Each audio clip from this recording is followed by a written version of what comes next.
What's up, War Room? Welcome back. Joe Caporoso, Connor Rogers, ready to answer some of your Discord questions, led by a great nostalgia question we got because it's time to do a little nostalgia. On the podcast, we're going to go through Joe Douglas's draft record, so that should just be a fun and riveting listen. But for the War Room, we're going to go through a few of your Discord questions, kicking off with a little nostalgia. As I just said, Connor, how we doing? How we feeling? Eventful week here in Jetsland. I'll say that. I mean, listen, most normal people are, whether you've been celebrating Hanukkah, whether you are doing your Christmas wrapping and ready for some kind of holiday break and a lot of holiday festivities, there's always something with the Jets, and there always seems to be something going on with the Jets around the holidays. So here we are, Joe. All is well, and I think the War Room will be a fun one tonight because we can kind of look away from the current state. We save a lot of that for the podcast. This is where we can have some more fun. Yes, I mean you got to be able to have some fun with this overall because you can only talk about the Jets running the worst offense in modern NFL history so much. So this question came from Michael Sen, 816. Gentlemen, how about a nostalgic question to take our mind off the current team? Always a great way to catch our eyes in the Discord. You have a college football type playoff bracket consisting of 4 Jets teams of our lifetimes, beginning at the start of the Parcells era to present. Assuming 1998, 2010, and 2002 are givens, my question is, who gets the 4th spot, 2004 or 2009? Someone else. How do the top 4 teams, how are they seeded? And who wins the whole thing? Is it just chalk or is there any other upset? So basically, building a 4-team playoff of the Jet teams from 1997 until present. We also got a fun question we'll save for a different one in the offseason of building the all-drought team because I was randomly naming all the drought we'll get things, there. slangs in my head. But for this one, this is a little more positive. So for me, I think you're right in flagging 98 is the unquestioned 1 seed. That team was loaded. Right. And that was what's so great about the little Parcells era. They're 1-15, coat tight bad in 96. They kind of flip it around to immediate 9-7 without really fully turning the roster over. And then the year after, like, they're really ready to like cook. And the last thing that was missing ended up being the quarterback. And they were confident in Foley, going into that year. Turned out to work out perfectly where Testaverde was just ridiculous and just slanging the ball all over the place. To Corbett, to Keyshawn, to Dedrick Ward, loaded on defense. Well, their coaching staff was amazing. Go look at their coaching staff sometime. They're the unquestioned 1 seed. That team should have won the Super Bowl. Staff's insane. Staff's insane. Should have won the Super Bowl. They were 12-4. I think after starting 0-2, I believe they were like dominant for the entire season. Number 2, I would probably say 2010 is number 2. That team, very similarly, like they were like a year early in 2009 and then really went all in 2010. I mean, that roster is loaded, and that roster was built to win a Super Bowl. And again, they probably should have won a Super Bowl if they hadn't sleptwalked through the entire first half. They'd be my 2 seed. It's interesting to me you made your 3 seed 2002. 2004 would have probably been the first one that jumped to my head to be the 3 seed.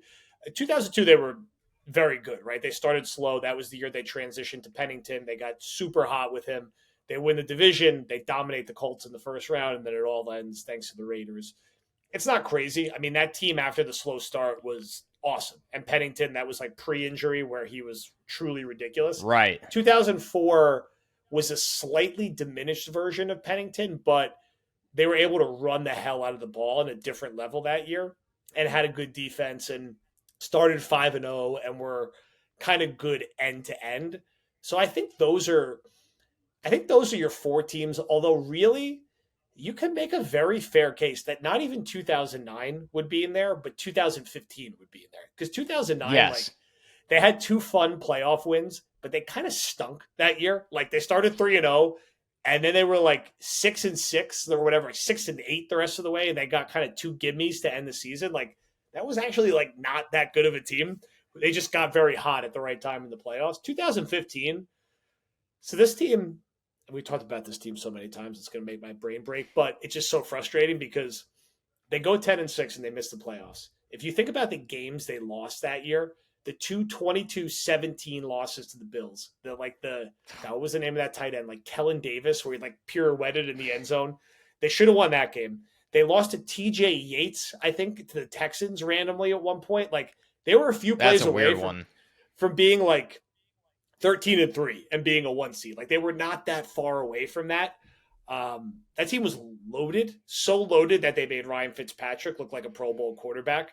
They'd be a sneaky contender for that 4 seed. So I just rambled for a little bit there. Before we talk about who would actually win these games, how are you ranking the top four in your lifetime? So I think there's a way to do this exercise that makes sense, that also where you're not ranking it, right? I agree with you. I remember 2010 a lot more clearly than 98, but I still think it's 98 that's number one, right? I still think it's 98 that's number one. 2010, because you're also, like you kind of hinted at, Joe, you're also not doing it compared to like the 2010 Jets almost won the Super Bowl, right? It feels like they were a stop away. Everybody thinks if the Jets get that stop and they score and they go to the Super Bowl, like they're going to win the Super Bowl. They're very 2006 Mets to me, where if Beltran doesn't strike out on the curveball, like whoever the Cardinals or Mets, whoever advanced was going to kill the American League team. So, but 98, you could still argue was a better team. I still go 98, 2010. 2002 versus 2004 is fascinating because I am kind of enamored with pre-injury, like Pennington being that dude, right? Like that's kind of with 2002. But you're right that 2004, they were a better run team.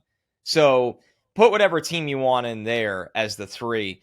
And the reason I say it's weird, it's like there's a certain way to do this exercise. I don't put in both 2009 and another like 2002 and 2004 because they're too close to teams we already have in it. You want different teams. I think that's the point. 98 is very different from whichever you use of 02 and 04. You're not going to use 09 and 2010, so you use the better team, which was 10. And then you want a fourth team that's from a different era.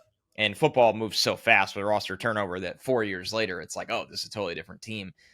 I think you do put in the 2015 team. And you made the key point that a lot of non-Jets people remember that year as Fitzpatrick throwing 31 touchdowns. But Jets fans, I think, remember it as the Jets were so good that Ryan Fitzpatrick threw 31 touchdowns. Like that's the key there. That team was Marshall and Decker both went over 1,000 yards. I mean, you could argue, here's a question for you while we're in the middle of this. Was Decker that season the best number two they ever had? Wow.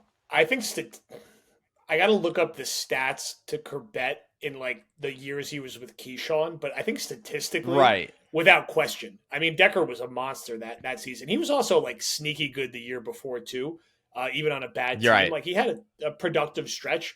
I think that year, statistically, yes. I mean, we're probably aging ourselves. There might be like a Wesley Walker, like Altoon year we're forgetting, but statistically, right, yeah. like yes. And they also had a 1,000-yard rusher with Ivory, and we also forget like Revis and Cromartie were on that team and were like still pretty good. And they were had good, like yeah. Marcus Gilchrist running around at safety. It was like that very much like 1 year all in with a Buster Screen at slot corner. Like they were loaded up in that secondary for a year, and then it all fell apart.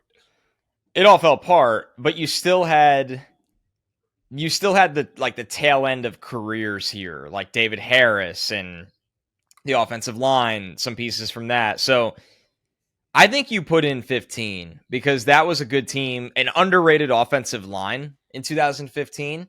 I mean, when you think about the fact they were able to give Fitz enough time to get the ball to Decker and Marshall, who were intermediate and deep threats because of how good they were in traffic.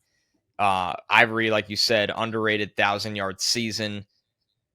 Yeah, I think that, and Powell chips in almost 400 yards receiving Powell that year, was so not good rushing. down the stretch that year. The reason they lost to the Bills in the last game of the year was because Powell wasn't healthy. That's exactly what I was saying. That's a good call out. The X factor for them down the stretch. Go watch. They went on a 5-game winning streak. They beat the Giants, Cowboys, Titans, Dolphins, and Pats. And Powell was huge in all of those games after they like rock bottomed at 5-5. and he didn't play, or he wasn't right in that last game. And that was a huge reason why they lost. And I'm still sick about it and remember every detail about that season because they had a chance to make a sneaky Super Bowl run that year.